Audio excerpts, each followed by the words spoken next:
जय माता दी दोस्तों, आज की कहानी मैं आपके लिए लेकर आया हूँ भलाई की राह। बहुत समय पहले की बात है। एक राजा बहुत ही विनम्र और दानी था।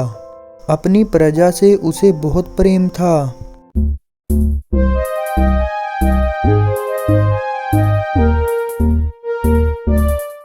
और सदैव उनके सुख दुख का ध्यान रखता था।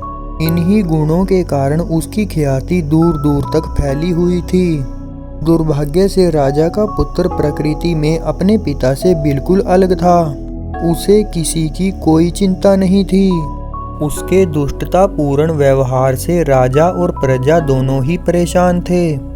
राजा ने अपने पुत्र को सुधारने और सही मार्ग पर लाने का बहुत प्रयास किया, परंतु असफल रहा।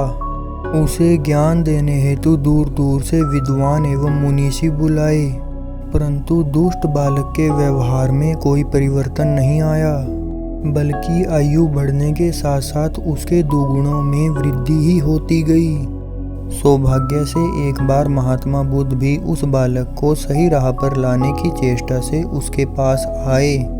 उन्होंने न तो उसे डराया धमकाया और न ही बुरा भला कहा, बल्कि स्नेह से एक नीम के पौधे के पास ले गए और राजकुमार को उस पौधे का एक पत्ता चखने को कहा।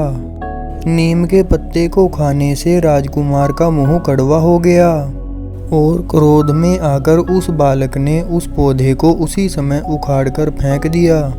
महात्मा बुद्ध ने कहा, राजकुमार, तुमने उस पौधे को उखाड़कर क्यों फेंक दिया? राजकुमार ने उत्तर दिया कि अभी से इस पौधे के पत्ते इतने कड़वे हैं, बड़े होने पर तो वे बिल्कुल ही विष हो जाएंगे, इसलिए उसको जड़ से उखाड़ देना ही उचित है।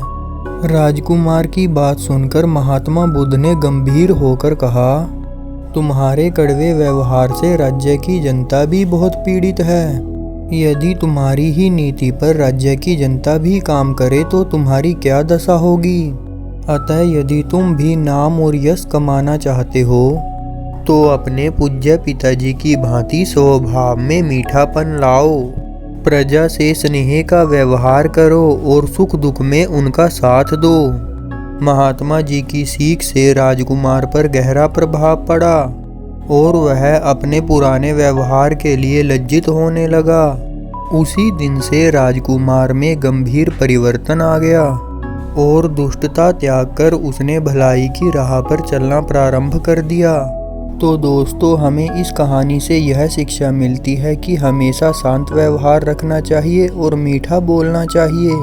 तो ये थी मेरी आज की कहानी। आपको कैसी लगी प्लीज़ लाइक शेयर और कमेंट करके ज़रूर बताना। और हाँ दोस्तों, मेरी आने वाली कहानियों को सुनने के लिए चैनल को सब्सक्राइब करना और बेल आइकन को प्रेस करना ना भूलना।